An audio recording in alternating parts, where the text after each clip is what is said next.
जनता को शर्मसार करने का एक मामला सामने आया है हुगली जिले के चंदन नगर महकमा के 2 नंबर महाडांगा कॉलोनी से। यहाँ एक 6 वर्षीय नाबालिग के साथ दुष्कर्म का आरोप इस बार इलाके के एक 12 वर्षीय किशोर पर लगा है।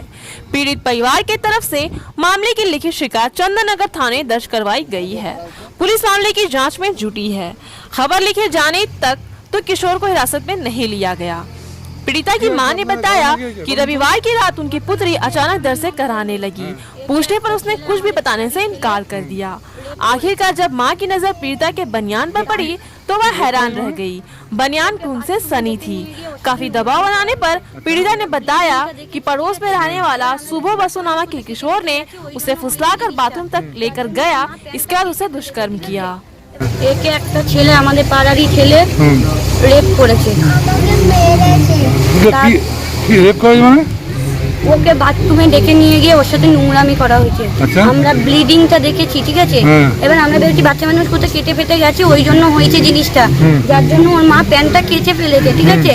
এবার কাচার পরে আমরা সবাই যখন জানাজানি হলাম স্যার, তখন আমরা ভাবলাম কি বাচ্চারা করেছে, কি ঝগড়া করবো স্যার, পুলিশ জানাজানি হবে, দুটো ফ্যামিলিরই মান সম্মান যাবে।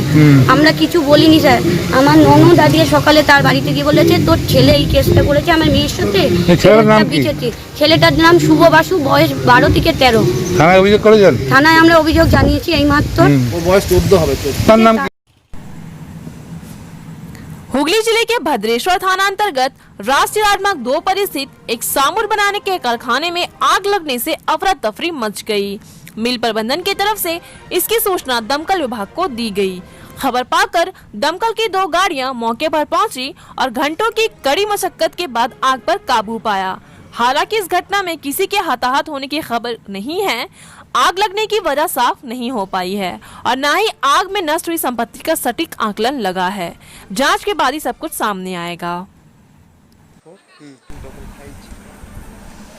उत्तरपाड़ा थाना अंतर्गत बैंक पार्क इलाके से एक बंद घर से एक महिला का सड़ा गला शव मिलने से इलाके में सनसनी फैल गई। मृतका की पहचान शीला ठाकुर के तौर पर हुई। स्थानीय लोगों ने बताया विगत कई दिनों से घर का दरवाजा बंद था। आज सुबह से ही जीव मरने की दुर्गंध से इलाके के लोगों का सांस लेना दुर्भर हो रहा था। तत्काल इसकी सूचना पुलिस को दी गई। खबर पाकर मौके पर पहुंची पुलिस ने बंद दरवाजे को तोड़कर अंदर प्रवेश किया तो महिला मृत हालत में मिली। पुलिस ने शव को कब्जे में लेकर पोस्टमार्टम के लिए श्रीरामपुर वाल्स अस्पताल भेज दिया। इधर मृतका के बेटे को उनकी मौत की खबर बरसत पहुँचा दी गई है।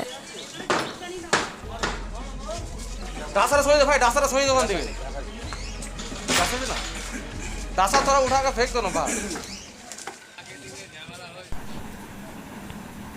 यात्री इंतजार करते रहे। निर्धारित समय से पहले ही गंतव्य के लिए रवाना कर दी गई लॉन्च। हुगली जिले के रिसड़ा खरदा फेरी घाट पर आज यात्रियों को उस वक्त असमंजस की स्थिति का सामना करना पड़ा जब रिसड़ा से कोलकाता के लिए रवाना होने वाली 2 लॉन्च निर्धारित समय से पहले ही अपने गंतव्य के लिए रवाना कर दी गई। एक वक्त के लिए रिसड़ा फेरी घाट पर माहौल तनावपूर्ण बन गया। बाद में जो यात्री टिकट लेने के बावजूद यात्रा करने से वंचित रहे, उन्हें उनका पैसा वापस लौटा दिया गया। आपको बता दें कि कोरोना महामारी संक्रमण के बीच गृह मंत्रालय के निर्देश पर कुछ पाबंदियों के साथ लंबी दूरी तय करने वाले मेल एक्सप्रेस सेवाएं तो चालू कर दी गई हैं, लेकिन यातायात की सबसे महत्वपूर्ण कड़ी एवं लाइफ लाइन कहलाने वाली लोकल ट्रेन पिछले 6 महीनों से बंद पड़ी है, जिसकी वजह से यातायात का मुख्य साधन सड़क और जल परिवहन मार्ग है, जिसके सहारे रोजाना हजारों लोग हुगली से कोलकाता एवं अन्य जगह अपने नित्य काम के लिए कार्यालय तक पहुंचते हैं। रोज की तरह आज भी कड़ी धूप की परवाह किए बगैर यात्रियों ने लंबी कतार में खड़े होकर टिकट लिया।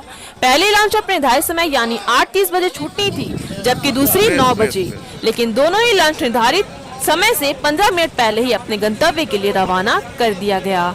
हालांकि इस घटना से यात्रियों में खासा रोष उत्पन्न हो गया। आक्रोशित यात्री फेरी घाट पर हंगामा करने लगे। खबर पाकर पुलिस मौके पर पहुंची। किसी तरह से आक्रोशित यात्रियों को समझा बुझाकर मामला शांत करवाया।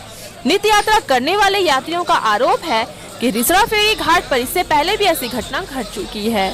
फेरी घाट प्रबंधन की लापरवाही पर भी यात्रियों ने सवाल उठाए। वहीं इस मामले में रिसड़ा नगर पालिका के प्रशासक से संपर्क करने की कोशिश की गई, लेकिन उसे संपर्क नहीं हो सका। फेरी घाट प्रबंधन ने इस मामले में कुछ भी कहने से इनकार कर दिया। बिना यात्रा किए यात्री मायूस होकर अपने घर लौट आए। यात्रियों की माने तो जल परिवहन मार्ग ट्रेन के बाद एक सरलतम और सुखद साधन है। भले ही कोलकाता पहुंचने में समय अधिक लगता हो, परंतु यह एक आरामदायक साधन है और कम खर्चीली भी है। সিদ্ধান্ত অনুযায়ী প্রথমে আমাদের একটা ভেসেল ছিল, যেটা 8:30টায় টাইম ছিল। লোক বেশি হয়ে যাওয়ার জন্য পরিবহন দপ্তরের সূত্রে আমাদের বিজয়সাগর মিশ্র মানে আমাদের চেয়ারপারসনের উদ্যোগে আরেকটা ভেসেল গতকাল দিয়ে দেন পরিবহন দপ্তর থেকে। এবং বিজয়সাগর মিশ্র আমাদের চেয়ারপারসন অনেক দিন ধরে চেষ্টা করছিলেন প্যাসেঞ্জারের স্বার্থে এবং রিক্সাবাসীর স্বার্থে। তার জন্য আমাদের গতকাল আমাদের রাত্রে একটা 11টার সময় ভেসেল দিয়েছেন।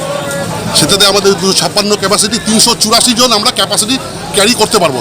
কিন্তু আমাদের এই মুহূর্তে যেহেতু সোশ্যাল ডিস্টেন্স মানতে হচ্ছে, সরকারের নির্দেশ মানতে হচ্ছে, তার জন্য আমরা 256 এই হচ্ছে আমাদের 40 টাকা ভাড়া। কত ঘন্টায় রিক্সা থেকে আমাদের জোয়ার থাকলে যদি জোয়ারের এতে যায় তখন আমাদের প্রায় 2 ঘন্টা 15 মিনিট 2 ঘন্টা। আর ভাড়া থেকে যদি যায় আমাদের লঞ্চ তাহলে আমাদের 1.5-2 ঘন্টা আমাদের লঞ্চগুলো মাঝখানে স্টপেজ নিচ্ছে না ডাইরেক্ট? না, প্রথম বাগবাজার স্টপেজ,